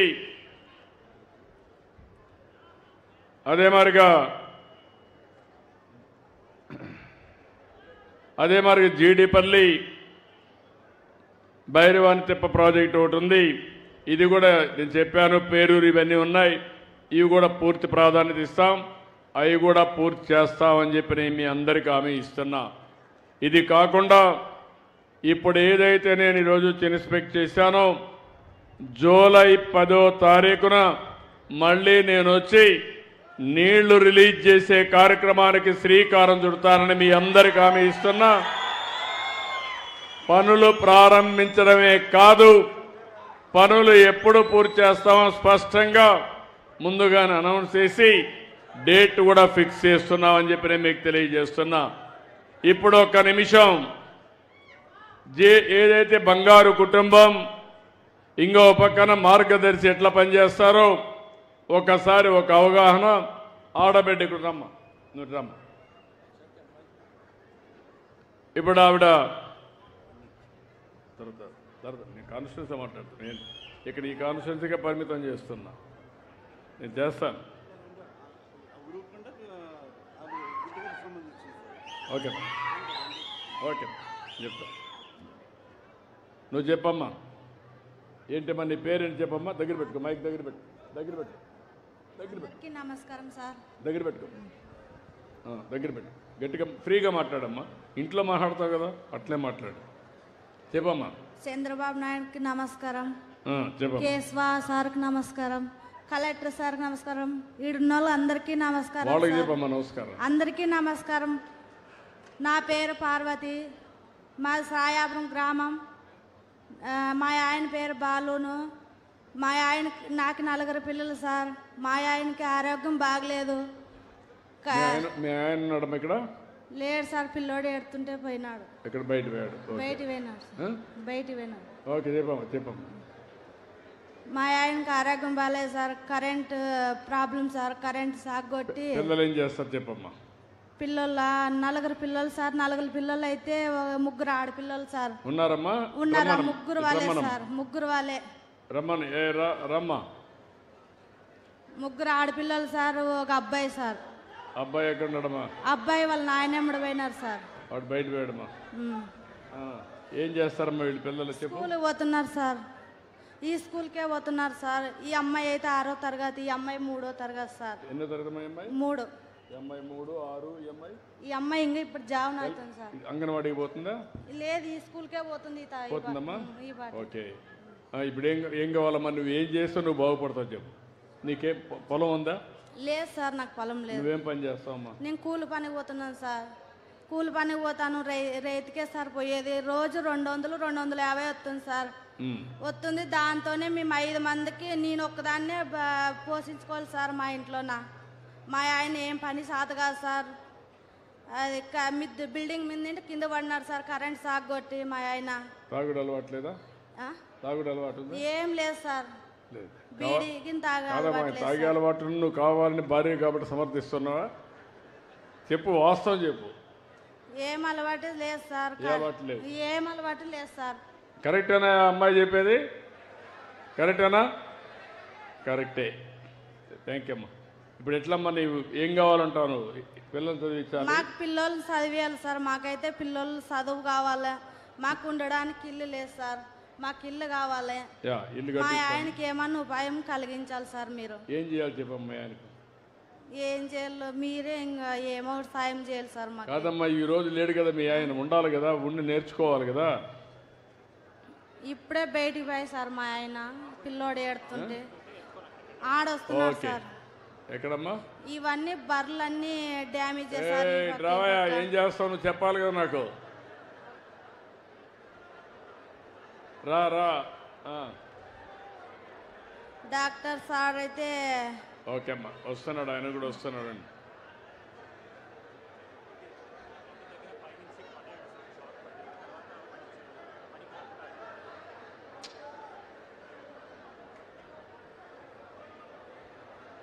ఓకే అమ్మా. ఓకే రాణి. ఇప్పుడు ఇక్కడ మార్గదర్శి ఎవరున్నారు? మార్గదర్శి ఏంటి? మీరు ఇట్రామ్మా, ఇట్రా. తమ్ముడు ఇట్రా, నువ్వు ఇట్రా, మైక్ తీసుకో, ఇట్రా.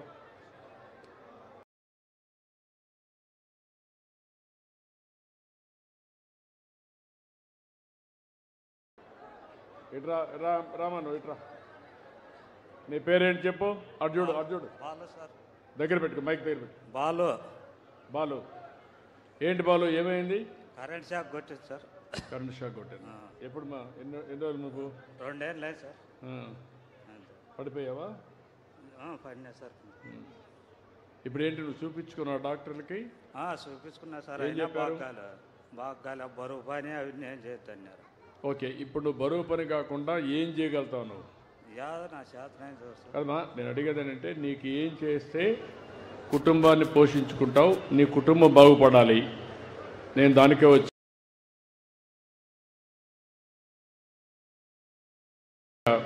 ఏం చేస్తే నువ్వు బాగుపడతావు. నీకే సహాయం కావాలి? నీకు ఏ సహాయం చేస్తుంది సార్? ఓకే, ఒకసారి నువ్వు పట్టుకున్నా. ఇక్కడ మార్గదర్శి ఉన్నారు, పేరు చెప్పు. దగ్గర పెట్టు. హలో, దగ్గర పెట్టుకో. నేను పని చేస్తాను. నా పేరు అనంతయ్య. దగ్గర పెట్టుకోండి. నా పేరు అనంతయ్య. మాది ఇదే కాన్స్టిట్యుయెన్సీ, కుడేరు మండలం, కరుట్లపల్లి గ్రామం. మాకు సిఫ్లాన్ గ్రూప్ ఆఫ్ కంపెనీస్ ఉన్నాయి. మాకు వెటరీ డ్రగ్స్, వెటరీ ఫార్ములేషన్స్, డ్రిప్ కంపెనీ ఉంది. తర్వాత పాలిమర్స్ కంపెనీ కూడా ఉంది. ఆల్మోస్ట్ మా కంపెనీస్లో 800 మంది దాకా ఉద్యోగాలు చేస్తున్నారు. ఈ కుటుంబానికి ఏ రకమైన సాయం కావాలన్నా తప్పకుండా చేస్తాము. అతను ఒకవేళ సెక్యూరిటీ గార్డుగా అని ఆయన చేయగల పని ఏదైనా ఉంటే డెఫినెట్గా ఉద్యోగం ఇస్తాను. వాళ్ళ పిల్లలకి ఎడ్యుకేషన్ పరంగా డెఫినెట్గా సాయం చేస్తాను. తర్వాత ఫ్యూచర్లో వాళ్ళు ఉద్యోగ పరంగా కానీ తర్వాత వ్యాపార పరంగా కానీ ఏమైనా చేసుకోదలుచుకుంటే డెఫినెట్గా నేను సాయం చేస్తాను. నేను ఈ పని ఆల్మోస్ట్ లాస్ట్ 20 years నుంచి మా ఏరియాలో బీద పిల్లలకు సాయం చేస్తూనే ఉన్నాను. వందలాది కుటుంబాలు ఎంటర్ప్రెన్యూర్స్ అయిపోయినారు. ఇప్పుడు వందలాది బంగారు కుటుంబాలను తయారు చేశాను సార్ ఇప్పటిదాకా. నేను గొప్పగా చెప్పుకుంటున్నది ఏమంటే, నేను చేసిన మొట్టమొదటి బంగారు కుటుంబం అనంతపూర్ ఎమ్మెల్యే దగ్గుపాటి ప్రసాద్, మా వదిన గారి అబ్బాయి. అచ్చా, గుడ్ గుడ్. ఇప్పుడు నువ్వు ఎన్ని చేస్తున్నది? ఇప్పుడు నువ్వు ఏం చేస్తున్నారు? ఇప్పుడు మీరు ఇండస్ట్రీస్ ఉన్నాయి సార్, దగ్గర పెట్టుకోండి. మాకు వెటనరీ బల్డ్రగ్స్ ఉన్నాయి, వెటనరీ ఫార్ములేషన్స్ ఉన్నాయి, డ్రిప్ కంపెనీ ఉంది. మన ఏపీ గవర్నమెంట్కి, కర్ణాటక గవర్నమెంట్కి, తమిళనాడు గవర్నమెంట్కి డ్రిప్ గవర్నమెంట్ సప్లై చేస్తున్నాము. తర్వాత మాకు పాలిమర్స్ కంపెనీ ఉంది. పాలిమర్స్ కంపెనీ నుంచి టర్నోవర్ ఎంత ఉంది? టర్నోవర్ 250 crores ఉంది సార్. నేను 5,000 రూపాయలతో స్టార్ట్ చేశాను. 200-500 కోట్లు టర్నోవర్ చేస్తున్నాను. 300 రూపాయలతో హైదరాబాద్ బీటెక్ తిరుపతిలో చేశాను సార్. నేను ఎస్వి కాలేజ్ ఆఫ్ ఇంజనీరింగ్లో బీటెక్ అయిన తర్వాత 300 రూపాయలతో హైదరాబాద్కు పోయినాను.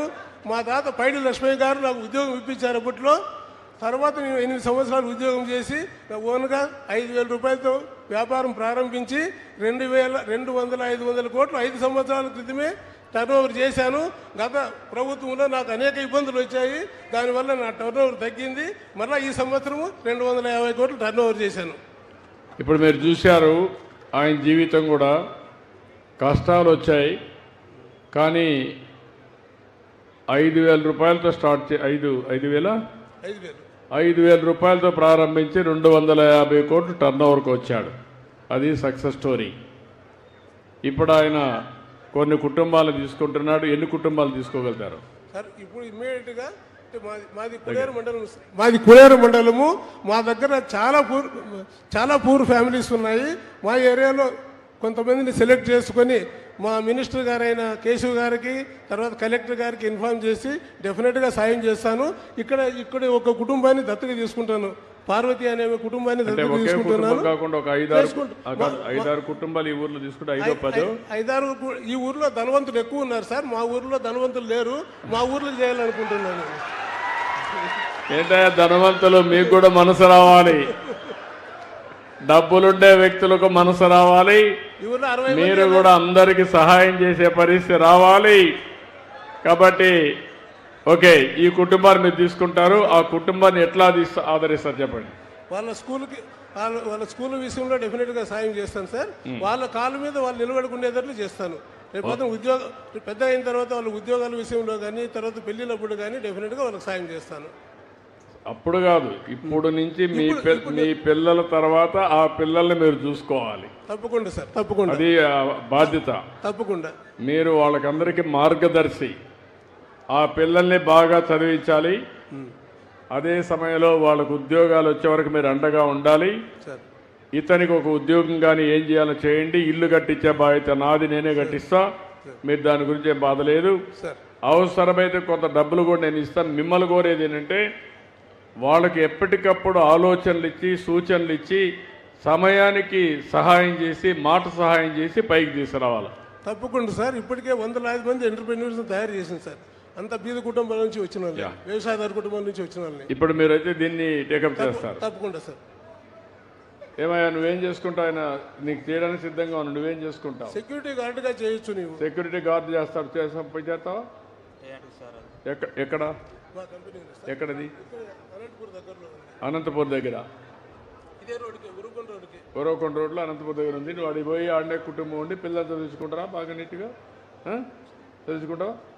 ఓకే, వాళ్ళని మీరు సెక్యూరిటీలో పెట్టండి. 4 పిల్లలు చదివించండి. ఆ అమ్మాయికి కూడా ఏదైనా అవకాశం ఉంటే ఆవిడ ఏం చేయగలుగుతుందో కొన్ని స్కిల్స్ అవన్నీ డెవలప్ చేసి పనిముట్లు ఇప్పించి ఆ అమ్మాయికి కూడా ఇది చేయండి. ఇప్పుడు ప్రస్తుతం పిల్లలు కూడా చూసుకోవాలి అమ్మాయి, 2 పనులు చేయండి. ఆ కుటుంబాన్ని పైకి తీసుకొచ్చే బాధ్యత మీది. Thank you. ఇప్పుడు మీరు చూశారు, ఇలాంటి వ్యక్తులు సమాజానికి తిరిగి ఇవ్వాలని ఏదో కార్యక్రమం చేస్తూనే ఉన్నారు. సమాజంలో ఎప్పుడు కూడా మంచి ఉంటుంది, చెడు ఉంటుంది. కొంతమందికి అవకాశం ఉన్నప్పుడంతా హెల్ప్ చేస్తూనే ఉన్నారు, సమాజ హితం కోసం పనిచేస్తున్నారు. వాళ్ళని నేను అభినందిస్తున్నా.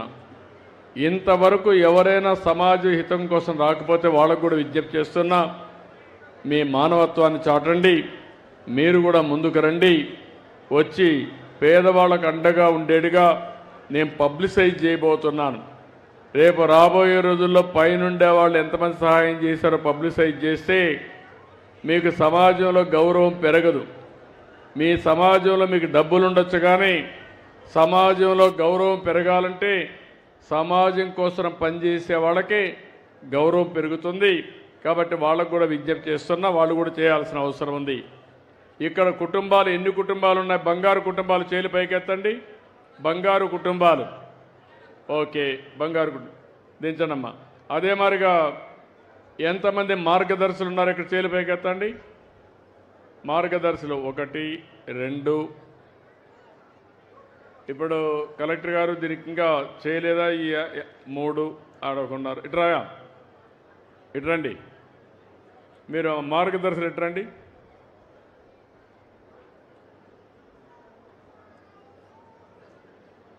మీరేంటి, ఎన్ని కుటుంబాలు తీసుకోగలుగుతారు మీరు? మైక్ ఇవ్వండి.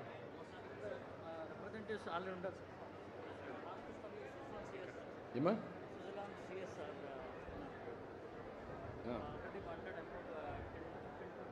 చెప్ప అందరు మైక్ తీసుకొని మాట్లాడండి. మైక్ తీసుకొని మాట్లాడు బ్రీఫ్గా. నమస్తే అండి, నేను రామకృష్ణ గుంజూరు అని సుజలాన్ కంపెనీ నుంచి వచ్చాను. ఇక్కడ సిఎస్ఆర్ ప్రాజెక్ట్స్ చూస్తుంటాను, అనేక సంక్షేమ కార్యక్రమాలు చేస్తున్నాము. దాంట్లో మన బంగారు కుటుంబ కార్యక్రమంలో ఒక 10 ఇంకా 15 కుటుంబాలు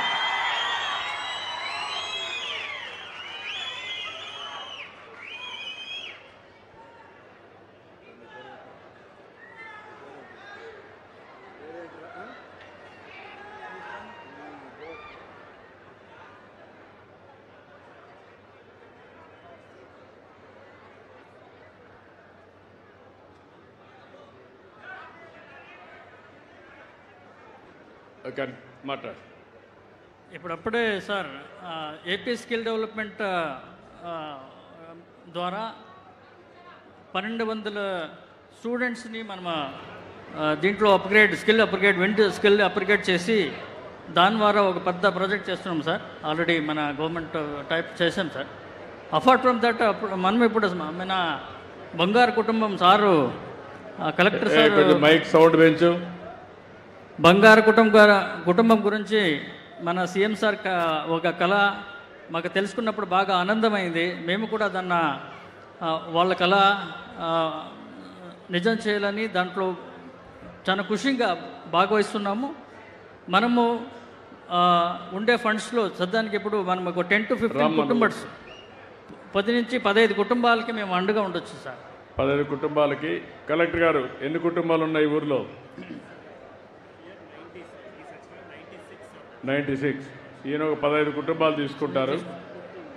ఓకే, 15 కుటుంబాలు ఏం తీసుకుంటారు? 5 కంపెనీస్ ఆర్ విల్లింగ్ సార్. ఇప్పుడు ఈరోజు సిఫ్లాన్ సుజలాన్ ఉన్నారు సార్. అల్ట్రాటెక్, ఆర్జాస్ అండ్ సాగర్ సిమెంట్స్ వీళ్ళతో మీటింగ్ చేశారు సార్. ఆల్ 96 కంపెనీ అండ్ ఫ్యామిలీతో ఉన్నారు. ఇక్కడ ఈరోజు వీళ్ళిద్దరే ఉన్నారు. సుజలాన్ ఉన్నారు అక్కడ.